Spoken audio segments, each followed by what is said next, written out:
Non, en fait, le but de notre visite, c'était un peu d'écouter tes commentaires et tes souvenirs sur le début de cette époque historique où tu jouais un peu avec les ordinateurs pour modéliser certaines choses. Je vais essayer. Ce qu'il y a, c'est que j'ai pas une très bonne mémoire. Non, mais c'est vraiment une discussion vraiment très informelle. Hein. Moi, ça me fait plaisir de me poser ce genre de questions. Oui. On en parle souvent ensemble, donc je me suis dit, tiens, c'est l'occasion. Je ne me rappelle plus si tu avais utilisé les ordinateurs d'ici, l'observatoire. Oui, enfin, j'avais utilisé une Hewlett à un moment. Pas les ordinateurs collectifs. Non. Tu avais fait ton troisième cycle ici Oui, j'ai fait mon troisième cycle, c'était les DA de turbulence et système dynamique la première année. D'accord. En 80. 80-81. Toi, tu enseignais dedans. Oui, à un moment donné. Voilà, en quelques années, j'ai fait un cours. Voilà, et c'était la première année de ce cours. Voilà. Et... Mais toi, tu es ici depuis 68 ? Moi, je suis arrivé à l'automne 68, oui. Et dans ces années-là, tu travaillais sur quoi alors ? En 68, je travaillais essentiellement sur deux choses. L'une, c'était les amas stellaires. Mathématiquement, c'est le problème lien de corps. On considère un amas d'étoiles.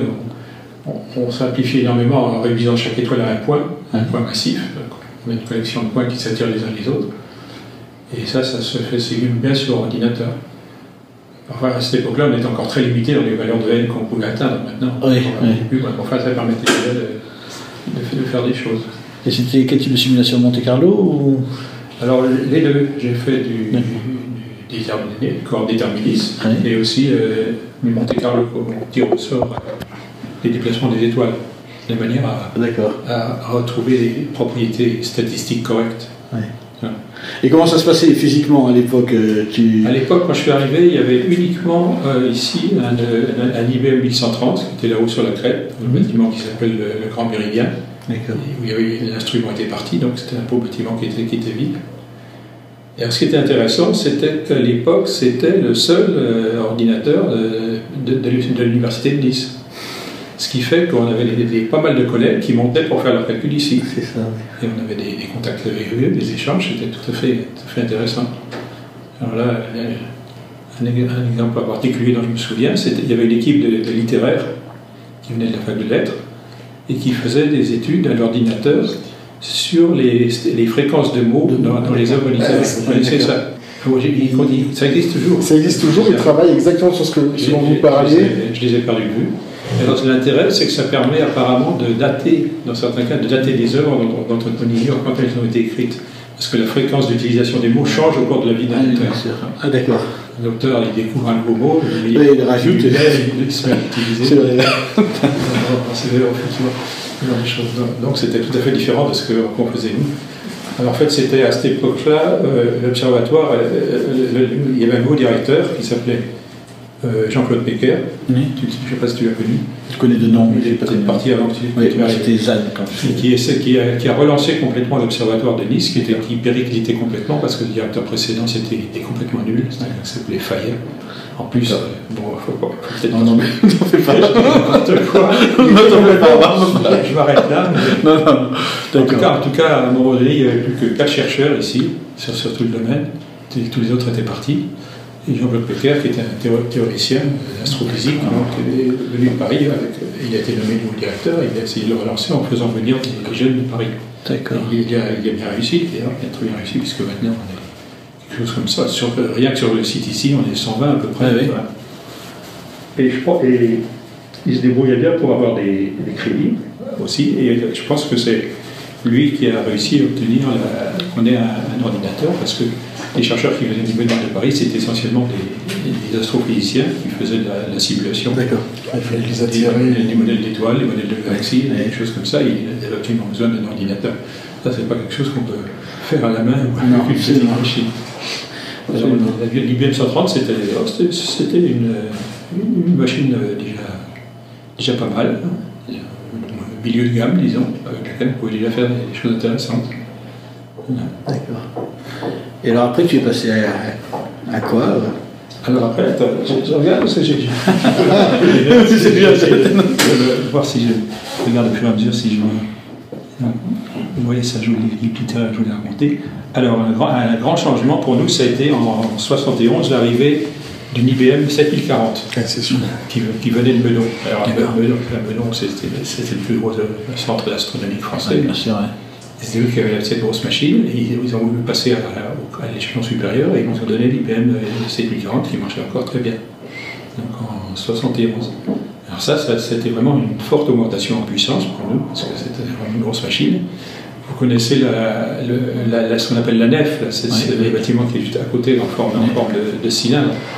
Et bien, il a été construit uniquement pour abriter l'IBM 7040. C'était un truc énorme. Ouais. À un moment, je suis à peu près sûr qu'il y avait des cartes de vœux qui représentaient l'intérieur de la nef. Ces fameux dérouleurs de bande. Bon, il y avait les dérouleurs de bande, il y avait l'unité centrale qui était assez grosse, à cette époque-là, bien plus grosse que c'est aujourd'hui. Il y avait les imprimantes qui étaient des machines costauds aussi.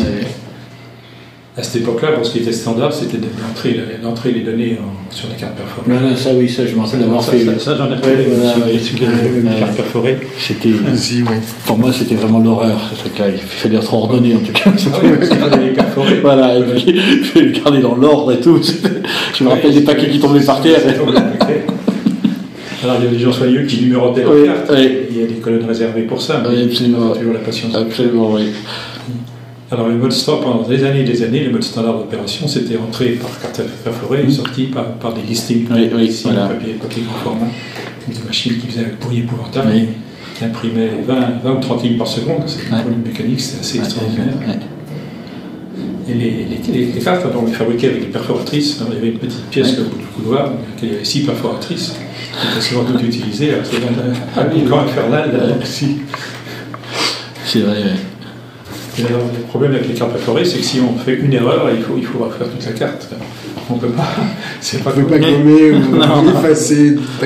Alors, le jour où on a eu l'entrée sur une console texte, juste en taper sur la touche de retour en arrière, on supprimait une lettre, ça c'était génial. Voilà.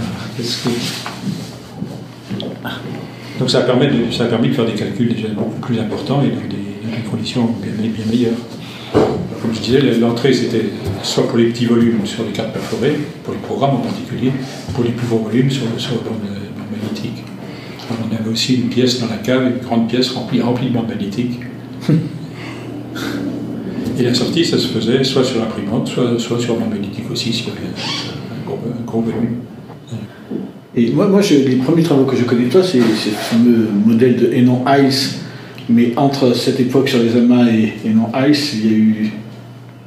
Oui, effectivement, tout à l'heure, je n'ai pas terminé. Donc, le premier sujet sur lequel j'ai travaillé, c'était les amas stellaires, de corps.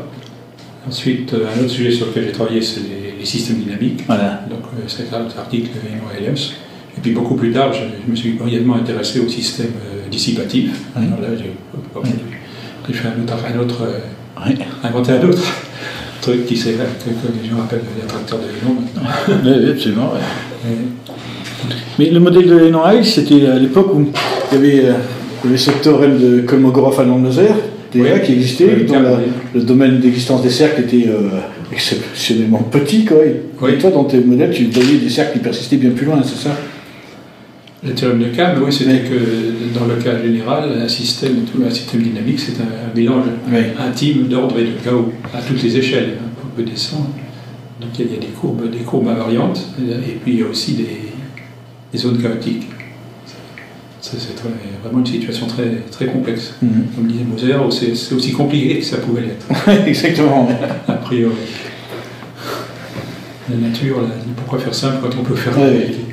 Et donc là tu faisais déjà des simulations numériques un peu interactives. Hénon et Ayers, c'était un graduate student américain qui a travaillé avec moi pendant que j'étais là-bas. On a fait ça ensemble. Enfin, on a fait les calculs. Oui, alors après j'ai étudié d'autres systèmes dynamiques pour voir si c'était général, et puis je me suis aperçu d'être aussi que c'était toujours, on retrouvait toujours les mêmes ordres d'images, les caractéristiques des îles avec du chaos, d'une mer chaotique. Et comment étaient reçus ces travaux à l'époque? Eilers, il y a eu des réactions de gens qui n'y croyaient pas. Qui n'y croyaient pas, ils disaient c'est pas possible, un truc comme ça, parce que ça paraissait vraiment trop compliqué.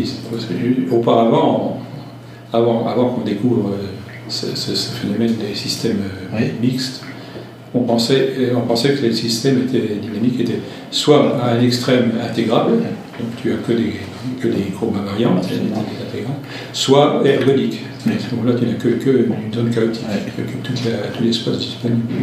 On n'imaginait pas ce qu'on a découvert après, que le général se situe entre les deux.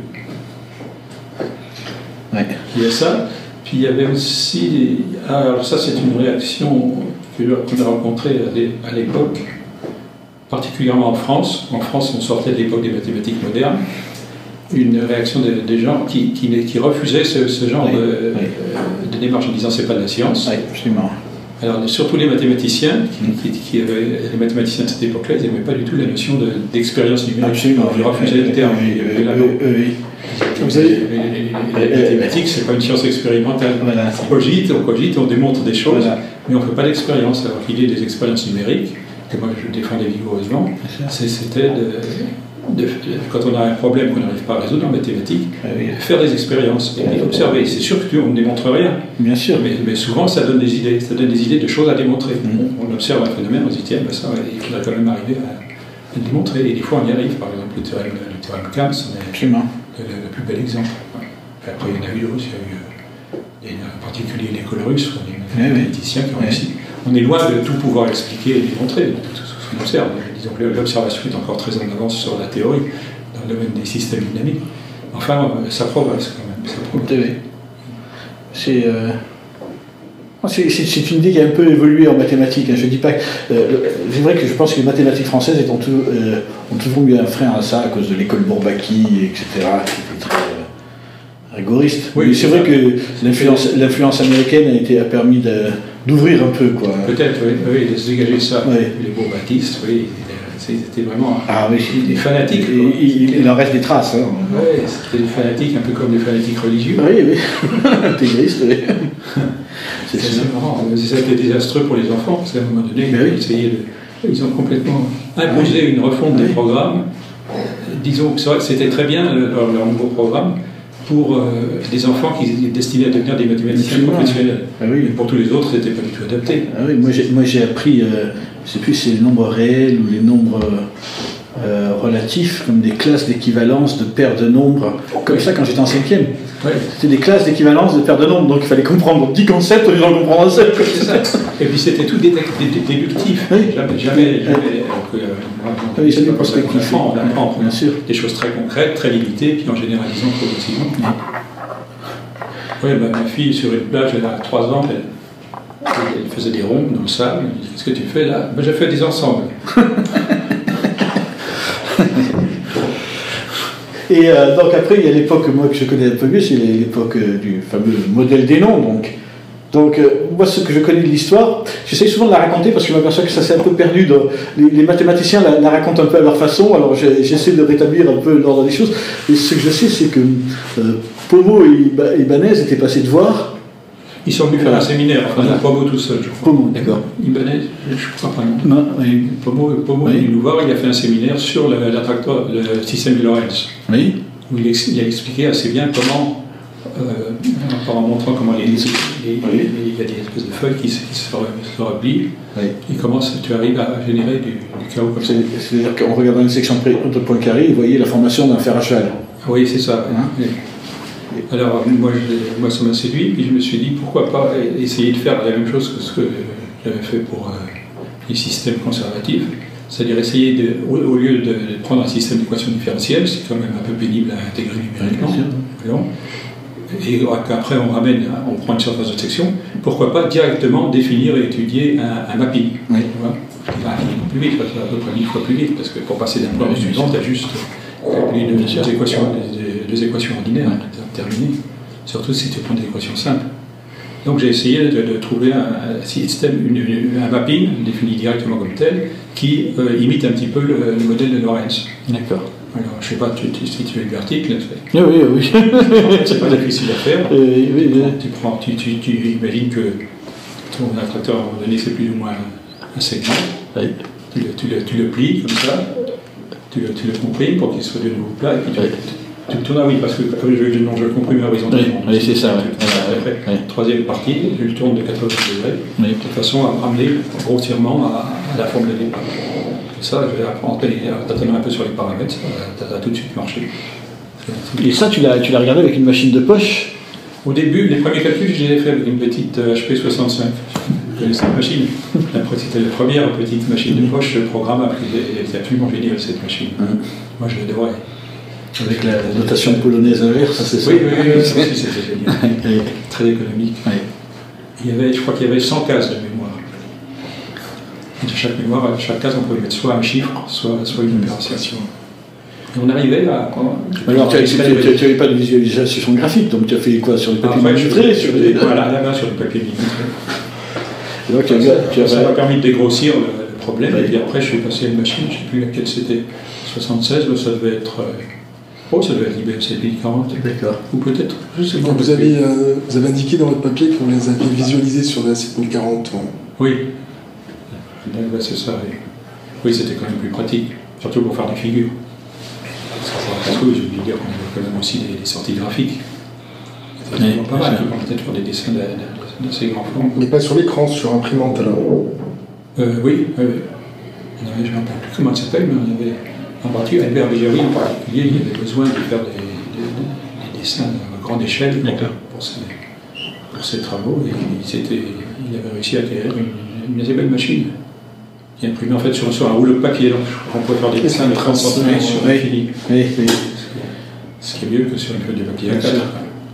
Et alors, quand tu as vu ces fameux attracteurs qui portent ton nom maintenant, c'était quoi qu'est-ce que tu en as pensé au début? J'étais pas tellement étonné, parce que c'était un peu ce que j'attendais.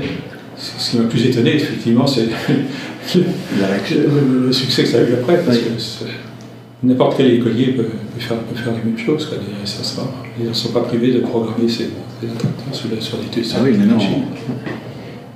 Et ça, c'est très curieux aussi, l'importance des mentalités sur l'orientation des recherches dans un pays. Ah oui, complètement. Toutes ces expériences numériques, on aurait pu les faire déjà il y a 50 ou 100 ans. Et on aurait déjà trouvé à ce moment-là tout ce qu'on a trouvé plus récemment. Mais ce n'était pas dans l'esprit du temps. Moi, je sais que cet article que tu as soumis, tu dois savoir aussi, tu l'as envoyé à Communication Mathematical Physics. Oui, sur le Conseil des ruelles. Oui. Et en fait, il y a eu un référé que je connais bien, qui est Jacob Pallis, et qui a dit c'est pas possible, cette chose-là ne peut pas exister. Et qui a refusé l'article, et c'est Ruel qui a dit non, il y a quelque chose dans cet article qui a... L'attracteur en fer à cheval, il a dit que ça ne pouvait pas exister.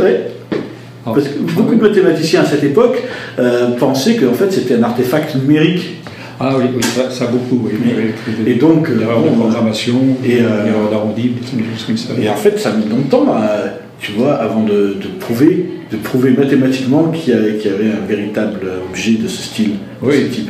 En fait, la première preuve, elle remonte à 89 avec Benedict et Carlson. Oui.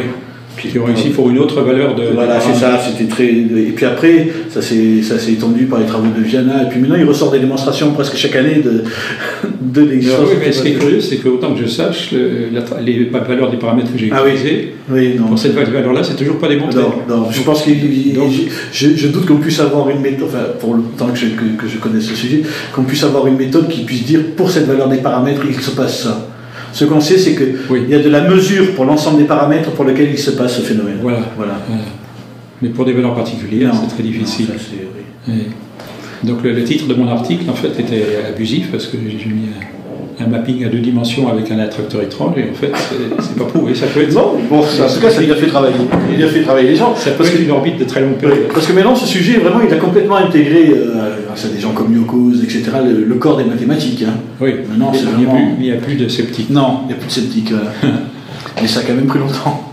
Ah oui, ça a pris longtemps. Oui, alors ce qui était marrant aussi, c'est que les mathématiciens ils disaient ça n'a aucun intérêt parce qu'on ne démontre rien, ce genre de travaux. Et les physiciens aussi, il y en a qui étaient hostiles en disant c'est beaucoup trop simpliste, la nature est plus compliquée que ça. Alors, je ne sais plus qui m'a raconté récemment que Lorentz, il y a des physiciens qui lui ont fait cette critique, mais assez méchamment, en lui disant réduire l'atmosphère terrestre à un système de 3 équations différentielles, c'est débile. Ils ne comprenaient pas le but, quoi, que le but c'était non pas de faire un modèle réaliste, mais d'étudier un phénomène d'ordre mathématique finalement. Tu étais au courant des travaux de Lorentz, donc à travers ce truc de Pomo? Non, tu n'avais pas lu cet article? Après, je crois que ça devait être dans le séminaire de Pomo. Oui.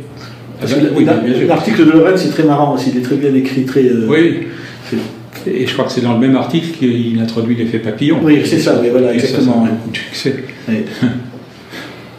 Et en fait, je trouve que j'ai appris par Pierre Collet de Paris, pas celui d'ici, que Lorentz avait suivi des cours avec Birkhoff. Donc il avait l'esprit assez tourné vers les mathématiques. Ah oui. À l'université. Oui. Là, vous parliez d'expérimentation numérique, mais depuis quand vous utilisez ce terme? À quel moment c'est... À quel moment? Oui, à un moment donné, voilà, j'expérimente avec un outil logique. Pour la première fois, je ne sais pas. Je ne sais pas, il faudrait que je regarde dans mes articles. Je ne suis pas le seul à l'avoir utilisé, je ne crois pas. Ça paraissait assez naturel. Non, mais tu es quand même un peu à l'origine de ce... Je pense que je l'ai utilisé au début volontairement de manière un peu provocatrice, disons. Pour voir la réaction, justement. Et il y en avait. Parce que c'était une notion relativement peu courante, quoi, de faire ce genre de choses. Je pense que les bons mathématiciens, ils le faisaient. D'instinct, ils sentaient les très grands mathématiciens, en particulier chez les Américains. Oui, chez les Américains, aucun scrupule, disons, à faire ce genre de travaux. Ils se rendaient compte que ça pouvait apporter quelque chose. Ils avaient une... Et donc, toute ta carrière était un peu à cette interface entre expérimentation numérique et... Pas mal de choses. Pas mal de choses, hein. Bon, un autre sujet sur lequel je travaillais à l'époque, c'était le problème des 3 corps. Et en particulier le problème restreint des 3 corps. Qui est beau être restreint, parce qu'il est extrêmement simple, c'est quand même... Il n'est toujours pas résolu, quoi. En fait, il ne le sera jamais, puisqu'il est clair qu'il n'est pas intégrable. Bien sûr. Donc on y retrouve tout le chaos possible et imaginable. Il y a eu beaucoup de développement récemment sur le problème des 3 corps, sur des gens comme Chanciner et puis après d'autres, sur des solutions particulières, particulièrement esthétiques, comme sur un balai. Oui, voilà, c'est ça. 3 corps ou plus, où les 3 corps suivent la même orbite, mais décalés d'un tiers de période. Exactement, des choses comme ça. C'est très joli ce qu'ils ont fait, oui. Oui, pas fini de nous surprendre ce modèle. Alors, pourquoi passer tant de temps à étudier le problème restreint? Ma justification, c'est que on peut dire que c'est dans le domaine du problème des n-corps, c'est le cas le plus simple qui n'est pas intégrable. Oui, bien sûr. Si on prend le problème restreint, on le simplifie d'abord en prenant un des 3 corps de masse nulle, ensuite on le simplifie en prenant des orbites planes, et qu'est-ce qu'il y a encore? On le simplifie en prenant les 2 corps sur des orbites circulaires. Et donc on est ramené à étudier uniquement le mouvement du 3e corps. Et si on simplifie davantage, ça devient un problème intégral. Donc ça paraît logique. Ça aussi, ça a toujours été ma philosophie, c'est de prendre, pour un problème donné, de prendre le problème le plus simple possible, non trivial. D'avoir des ambitions modestes. Pas tout de suite de faire une simulation avec une théorie. Ça peut aussi être un objectif. Quelqu'un qui a besoin, pour les besoins d'astrophysique, qui a besoin d'un modèle de l'étoile, à ce moment-là, c'est justifié de prendre un modèle très compliqué avec beaucoup de paramètres. Tout dépend de ce qu'on cherche, c'est ça qu'il faut savoir ce qu'on cherche. Moi, ma tendance, c'était plutôt étudier les mécanismes fondamentaux, plutôt que des applications en astrophysique ou en astronomie. Il y a quelque chose qui me plaisait bien dans ton enseignement avant aussi, c'était un peu cet aspect critique. Et je me rappelle vaguement d'un article que tu avais écrit ou une note que tu avais écrit sur ce problème des astéroïdes qui sont, quand on regarde la distance par rapport au Soleil, de Jupiter par rapport au Soleil, et puis des nombres rationnels qui apparaissent. Il y avait quelque chose où tu montrais que, oui, les planètes, voilà. Tu montrais que si on prenait à peu près n'importe quel... Oui, que si on tirait au sort les... Mais c'est la loi de Bode, ça. Voilà. Bode, il y a quelqu'un d'autre qui aime, l'autre. On l'attribue en général à Bode, un peu à tort historiquement, mais c'est comme ça. Et il a découvert que les distances des planètes au Soleil étaient en gros une espèce de progression géométrique. Pas tout à fait, parce qu'il y a un terme constant aussi. Je crois que la formule c'est 0,4 plus 0,3 que multiplie de puissance n, n étant le numéro d'ordre de la planète. Alors si on prend n égale 2, ça fait 0,4 plus 0,6, n égale 1 ça doit être la Terre, n égale 2 Mars, je ne suis pas sûr, il faudrait regarder, et ainsi de suite. Et ça marche à peu près, mais c'est quand même assez grossier. Oui, c'est ce que j'avais montré, et je n'étais pas le seul, il y a des Américains qui ont fait la même chose, c'est que si on tire au sort les distances des planètes, en suivant une loi statistique quand même, pour pas que ce soit n'importe quoi, dans une distribution de loi statistique, et ben, on arrive à trouver le même genre de régularité. Oui, c'était spécialement pour critiquer un article fait par un Russe. Oui, lui, il avait trouvé une quantité incroyable de relations rationnelles entre ces distances. C'est ça, exactement. Je me rappelle bien de ça. Molchanov, il s'appelait. D'accord. Oui, ça c'était aussi un genre d'expérimentation numérique, mais négatif. Voilà, exactement. Oui. Et j'avais entendu parler aussi de travaux que tu avais fait sur les anneaux de Saturne. Oui. À un moment, oui. Alors ça, c'était une des rares choses que j'ai faites qui n'impliquait pas l'usage d'ordinateur. C'était un petit modèle très simple qui avait l'air de coller avec ce qu'on connaissait à l'époque des anneaux de Saturne. Malheureusement, on a fait d'autres observations après. Oui, d'accord. Je ne sais plus qui a eu une phrase que je voudrais même rappeler. Les belles théories qui sont détruites par des stupides observations. C'est excellent. C'est pas stupide, c'était un autre mot. Oui.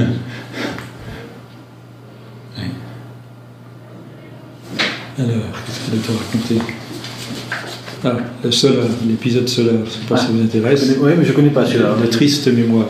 Ah. Alors ça, c'était arrivé en 79, donc ça faisait 8 ans que l'IBM 7040 était là. Elle commençait quand même à être un peu vieille, un peu démonée, donc on s'est dit on va changer de machine. D'ailleurs, il y a quelqu'un qui est venu la racheter, il m'a donné un bon prix et qui a récupéré tout l'or qui était sur les contacts. Donc, malheureusement, à cette époque-là, il y avait une loi en vigueur qui est héritée de Gaulle.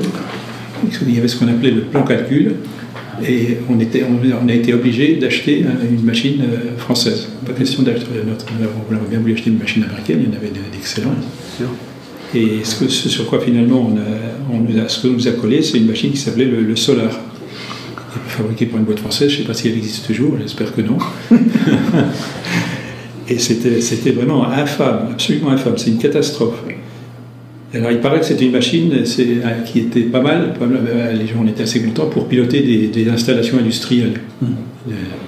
Mais par contre, pour faire du calcul scientifique, c'était totalement nul, c'était pas assez fiable.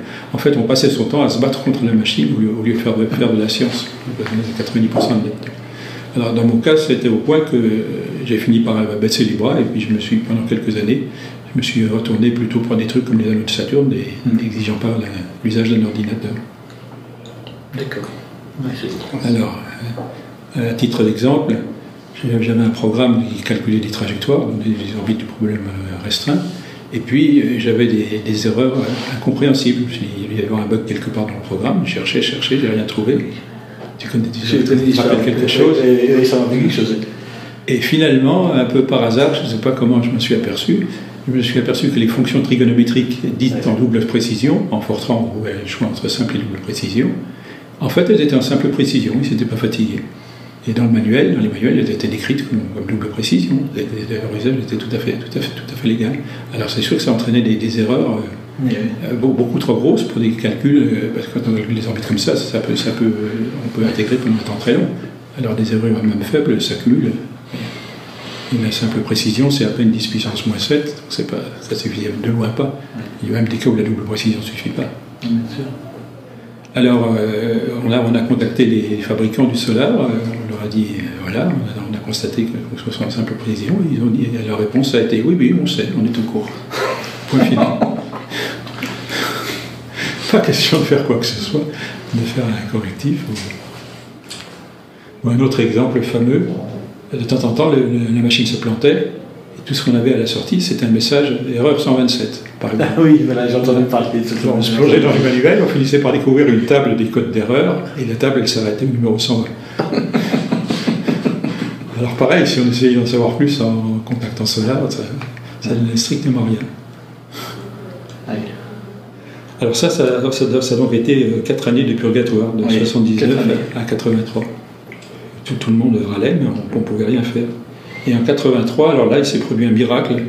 À la suite des démarches intensives, en particulier faites par Uriel Frisch, on a réussi à obtenir une dérogation. Après, on leur montrait, regardez ce que ça donne, on ne peut pas travailler avec ce que vous nous avez donné, il nous faut un vrai ordinateur. Et en 83, on a pu acquérir un VAX. Ah oui. Alors, le VAX, c'était vraiment le jour et la nuit. Le VAX, c'était une machine extrêmement bien faite, extrêmement conviviale. Et ça n'avait rien à voir avec le solar qu'on a jeté à la poubelle. D'accord. Oui, je me rappelle du VAX. En 83. Ah, ça a été vraiment la grande époque. Surtout que c'était très intéressant parce que au début, le VAX, il était dans le sous-sol, dans une espèce de cave. Et il y avait un VAX pour tout le monde, pour tous les chercheurs de l'observatoire. Pas question encore de station individuelle. Donc tous les gens qui voulaient utiliser le VAX, ils descendaient à côté de la machine où il y avait ce qu'on appelait la salle des utilisateurs, où il y avait 7 ou 8 consoles avec lesquelles on pouvait piloter le VAX. En parallèle, il était capable de faire du time sharing, de servir plusieurs personnes à la fois. Et alors ce qui avait été génial, c'est qu'on était tous complètement novices dans l'utilisation du VAX et du système qui allait avec, le système d'exploitation qui s'appelait DCL. Donc en bas, on passait notre temps à se poser des questions, à se donner des tuyaux. Je sais pas, tu as connu ça? Oui. C'était tout à fait génial, c'était vraiment passionnant. On découvrait ensemble cette machine, la meilleure manière de s'en servir. Et alors après, là tout ce qu'on avait d'ailleurs pour entrer et sortir, c'était des consoles texte. On pouvait uniquement entrer des commandes texte, comme des commandes Unix, et les résultats également sous forme de texte. Pas question de faire des dessins, par exemple. Ou alors il fallait utiliser un autre appareil. On pilotait la machine avec une console texte. Et il n'y avait que ça. Et alors après, il y a eu une lente évolution. D'abord, les chercheurs les plus fortunés, les plus pistonnés, ils ont réussi à obtenir une console texte dans leur bureau, ce qui était déjà un progrès. Ils n'avaient plus besoin toutes les 5 minutes de descendre en bas. Ensuite, on est passé à des consoles plus perfectionnées, c'est-à-dire des stations de travail, en fait, capables de faire plus que du simple texte, et munies d'une souris, surtout, et beaucoup plus agréable. Alors là aussi, au début, il y a eu que quelques chercheurs qui ont eu des stations de travail comme ça, et puis peu à peu, ça s'est répandu. Maintenant, ça n'est plus concevable que quelqu'un dans son bureau n'ait pas une station de travail branchée sur l'ordinateur collectif. Même un débutant, même quelqu'un qui arrive, qui vient travailler pour la première fois, tout de suite, oui. Ça fait partie des moyens de travail obligatoires. Bien sûr. Au même titre que le téléphone et beaucoup d'autres choses. Alors ça, c'était une évolution assez étonnante. Ça a été relativement vite, d'ailleurs. Bon, il fallait avoir les crédits, parce qu'on ne pouvait pas d'un coup munir tous les chercheurs d'une station de travail, mais ça s'est fait quand même relativement vite. Surtout que dès qu'il y en a quelques-uns qui y ont goûté, après, il y a eu une forte pression de la part des autres, ceux qui n'en avaient pas encore. Alors ça a été une nouvelle phase où on se mit à travailler et même à faire beaucoup de programmation, pour les petites programmations, non pas sur la machine collective, mais sur la station de travail directement. Alors là, c'est agréable, on maîtrise totalement, à condition de connaître un peu le système, on maîtrise totalement ce qu'on fait, on n'est pas gêné par les autres utilisateurs, il n'y a pas de partage du temps ni des mémoires. C'était encore un autre gros progrès dans la façon de travailler. Moi j'ai vu toute l'évolution de l'informatique depuis le début. Absolument, ouais. Quand je suis entré au CNRS, c'était en 54. Et c'était vraiment l'enfance, toute la petite enfance des ordinateurs. Tout ce qu'il y avait, l'observatoire de Meudon était le seul déjà à avoir un ordinateur, c'était une IBM 650. Je ne sais pas si vous avez entendu parler de cette machine, qui était très bien faite déjà d'ailleurs, mais la mémoire c'était un tambour magnétique et ça faisait 2 K. 2000 nombres. Et c'était pas encore en binaire d'ailleurs, c'était en décimal, c'est-à-dire chaque case c'était un nombre décimal de 10 chiffres. Et la programmation se faisait même pas en assembleur, ça n'existait pas encore, ça se faisait en langage machine. Et la programmation, on donnait physiquement le numéro des mémoires. On disait à la machine, allez chercher le numéro qui est dans telle case numéro 317, l'autre chiffre qui est dans telle case, et multiplie-les, met le résultat dans telle case. C'est comme ça qu'on programmait. C'était un peu pénible, évidemment, pas mal d'erreurs. Et est-ce que tu suis l'actualité maintenant là Oh, je lis les SVM pour te dire un peu au courant. Ouais. C'est à peu près tout. Je commence à avoir un peu du mal, d'ailleurs. Ça continue à évoluer à une telle vitesse. Et ton sentiment par rapport à l'arrivée d'Internet, justement, tout ça, c'est... Ah, bah, c'est encore une chose qui a changé la vie, c'est sûr. Mais je me rappelle qu'avant, quand on voulait avoir un article de quelqu'un, d'abord on lui écrivait, puis après on attendait qu'il réponde. Puis... Ah oui, ou alors il fallait passer par le CNRS, demander la photocopie au CNRS, ça prenait tout de suite un mois. Oui. Ouais. Alors que maintenant, un simple clic et hop, tu vois si l'article est en ligne. Si on n'arrive pas à l'avoir dans le quart d'heure qui suit, on n'est vraiment pas content. Qu'est-ce que c'est? Ah oui, pour ça a complètement changé la vie, pour tout ce qui est à côté publication. Oui. Publication. En ce qui concerne la science elle-même, la programmation, peut-être un peu moins. Disons. Oui. On a continué dans une large mesure à programmer comme on programmait avant. Sauf qu'on trouve peut-être plus d'aide en ligne pour des bouts de programme qu'on peut réutiliser, des choses comme ça. Mais...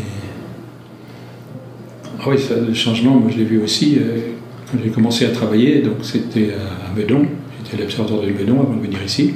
Il y avait donc déjà la 7040, et il n'était pas question pour les chercheurs de mettre un pied dans la salle machine, c'était le sacro-saint, il n'y avait que les techniciens et ingénieurs qui avaient le droit d'y aller. Alors on déposait ces cartes dans une boîte, dans un casier, et puis on revenait, et on ne revenait pas dans les 5 minutes qui suivaient, mais on revenait le lendemain pour avoir les résultats.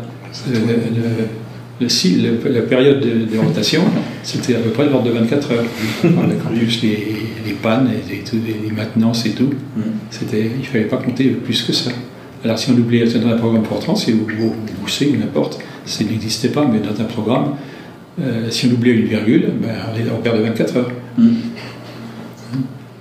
Alors que maintenant, avec une station de travail, un petit programme, tu le lances, si tu as fait une erreur, 3 secondes après, tu t'en aperçois. Encore 3 secondes, tu l'as corrigé, et 3 secondes plus tard, le programme est reparti. C'est incroyable. Oui. L'accélération par un facteur 10 000 ou moins. Oui. En tout cas, pour des petits calculs, évidemment, pour des grosses simulations, c'est pas pareil. Ça continue à demander du temps, mais c'est du temps utile, c'est du temps pendant lequel la machine bouline. Et avec l'apparition des stations graphiques avec souris, fenêtres et compagnie, il s'est développé des choses en expérimentation numérique à la souris ici, parce que ça pas tellement, non, je ne vois pas. Et rentrer les conditions initiales dans un espace des phases, changer les paramètres. Parce que Marc a développé un super outil. Ah oui, modeste, donc il ne le dit pas, mais il a développé un super outil de simulation numérique interactive comme ça. D'expérimentation numérique, en fait. Oui, c'est vraiment les simulations en manger. Tu pourrais montrer après, non? Tu l'as?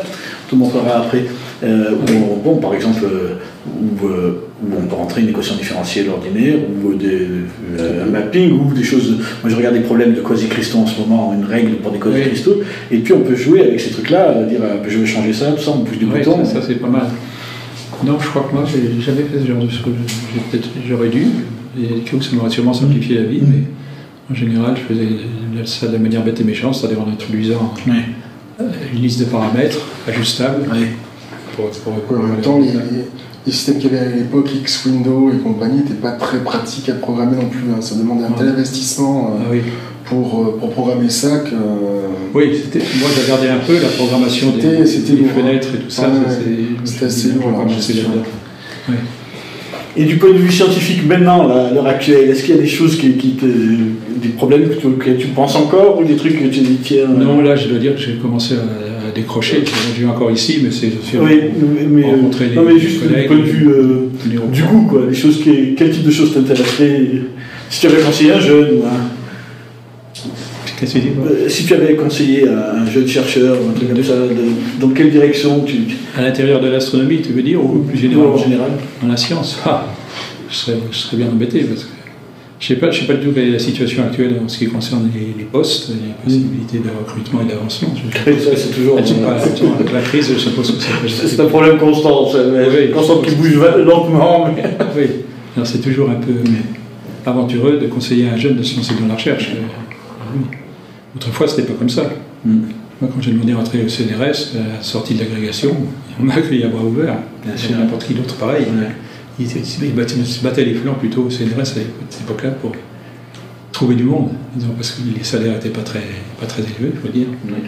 Ils sont toujours pas tellement. Enfin, on a quand même, après pas mal d'années de lutte syndicale, on a obtenu la parité avec l'université. Oui, absolument. Oui.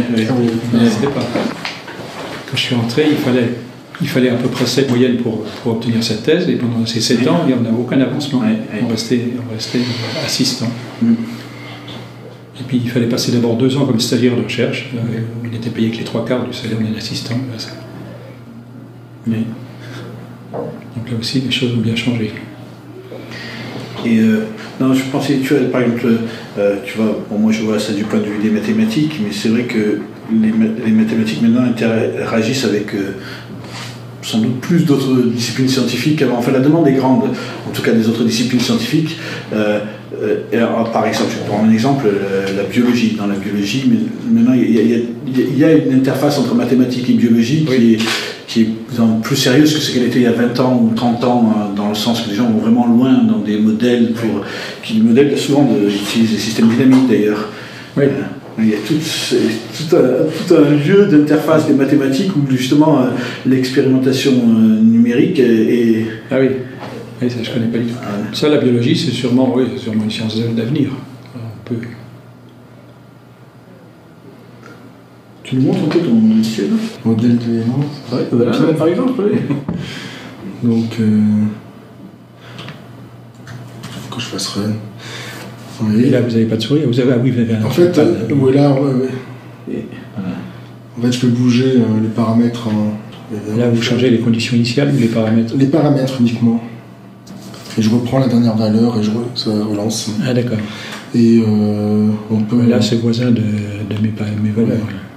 Donc on peut zoomer, on peut translater, on peut sortir d'autres vues.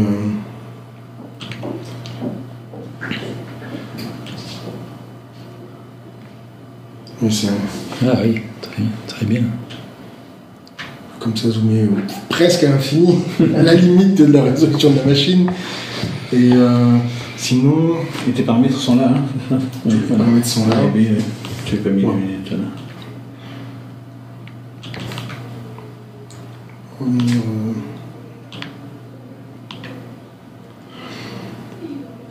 Et sinon, bon, ça c'était pour le modèle. Est-ce que j'ai d'autres choses ? Oh non, je peux créer une nouvelle équation. Ouais. C'est que le nom est déjà pris. Hein. Voilà. Donc là, vous pouvez rentrer vos équations sous cette forme-là.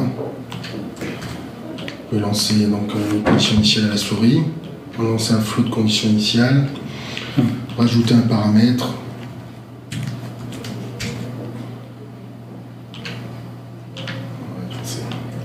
C'est quoi voilà, quel système dTu égale V, dTv égale moins. C'est une équation en une EDP là ? Une différentielle ? Ouais.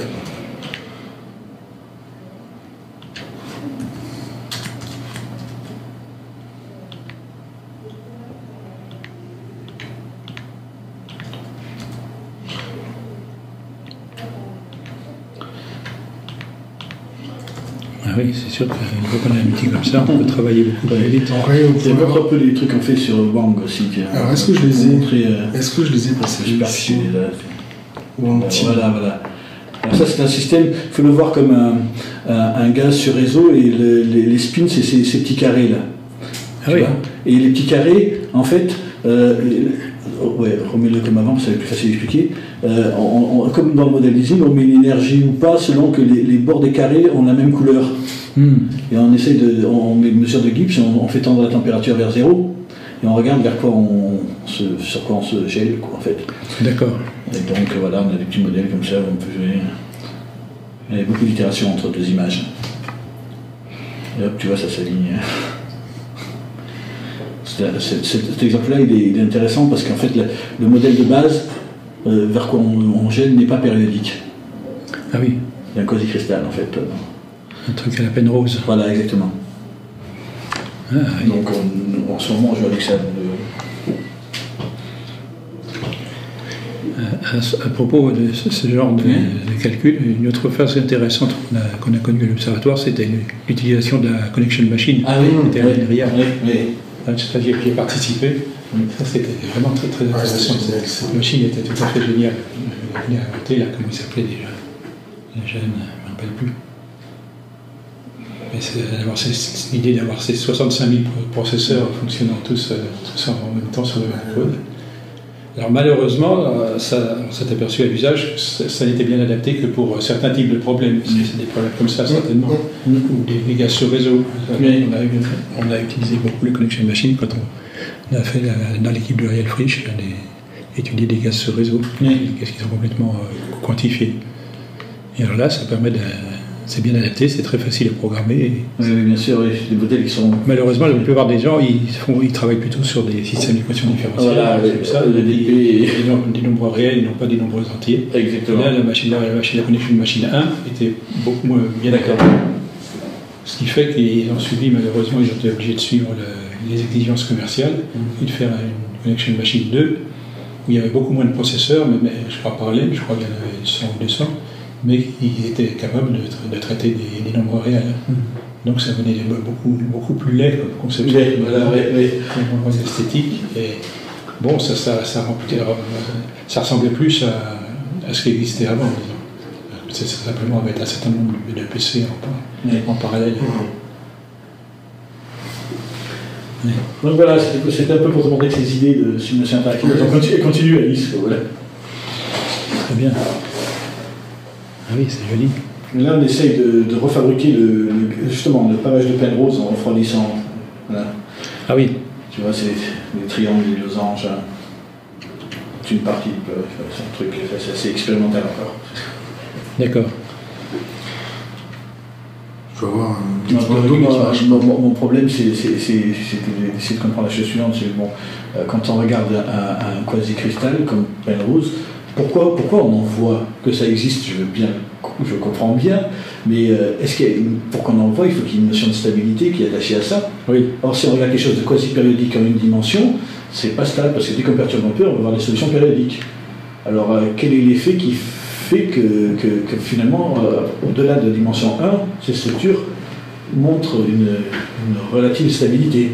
Oui. Voilà, donc si on regarde des modèles comme ça, en utilisant en regardant des modèles joués sur les gaz sur réseau, on arrive à comprendre pourquoi.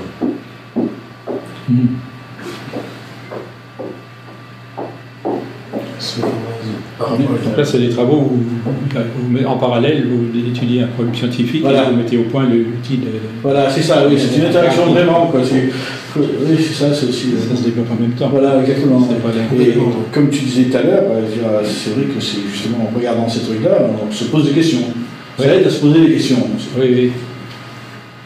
Autrement, on n'aurait pas l'idée de se poser, c'est sûr. Ce fameux pendule qui affectionne Pierre.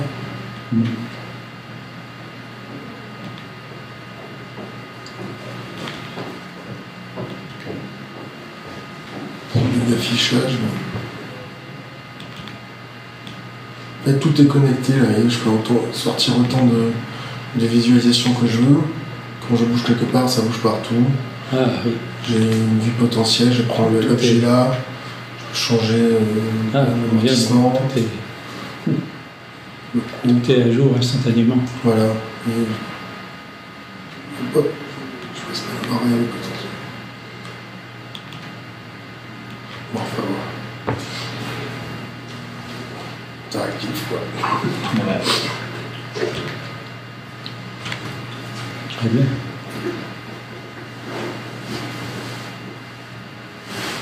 Ouais.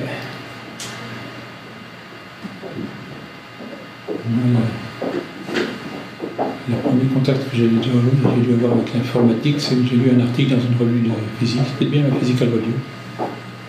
Les chercheurs américains avait mis au point un nouveau type de mémoire pour les ordinateurs, c'était les ferrites. Vous connaissez ça, les tout petits ronds qui pouvaient être magnétisés dans un sens ou dans l'autre. Chaque petit anneau, c'était un bit. Alors, ces machines elles étaient fabriquées par une manœuvre asiatique. Ça des gens extrêmement patients qui enfilaient ces petits anneaux, des millions de petits anneaux comme ça, un par un sur des fils, à 2 dimensions. C'était 2 fils qui passaient dans chaque petit anneau et ça permettait de les magnétiser ou démagnétiser. Et ça a duré longtemps, le règne des mémoires à ferrite. Et finalement, ils ont été détrônés par les transistors. Et puis après, les circuits imprimés. Et avant les ferrites, je me suis rendu plus qu'il n'y avait pas grand-chose. Pour les mémoires, c'était un peu un problème. Comment représenter les données numériques? Je sais qu'à un moment, il y avait un truc assez tordu qui avait été inventé, c'était un tube à mercure, dans lequel se propageaient des ondes sonores. Donc les ondes sonores, on pouvait les moduler, contenaient de l'information. Le problème, c'est qu'une fois arrivé au bout, qu'est-ce qu'on fait? Alors au bout, elles étaient captées, les ondes sonores, par un microphone, donc, et puis un fil, et renvoyé au début. Puis ça tournait comme ça, sans arrêt. C'était une information. Et à un moment, c'était ça, le seul, tout à fait au début, le seul moyen qu'on avait. Donc en 1954, j'ai utilisé cette machine à Meudon. Et j'ai aussi assisté à l'apparition de Fortran, en France en tout cas. Ça c'était en 1958, je crois. J'étais allé à Place Vendôme, où il y avait les locaux centraux de la société IBM France, et ils donnaient gratuitement des cours de Fortran. Je ne sais pas si on pouvait faire des travaux pratiques. C'était équipé pour, peut-être pas.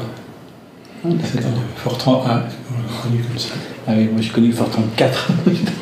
Fortran 4, c'était déjà bien. Ouais, oula, c'était super moderne. Oui, c'était bien. Après, il y a eu cette guerre qui n'est peut-être pas terminée entre Fortran et C. Oui. C'est assez marrant aussi.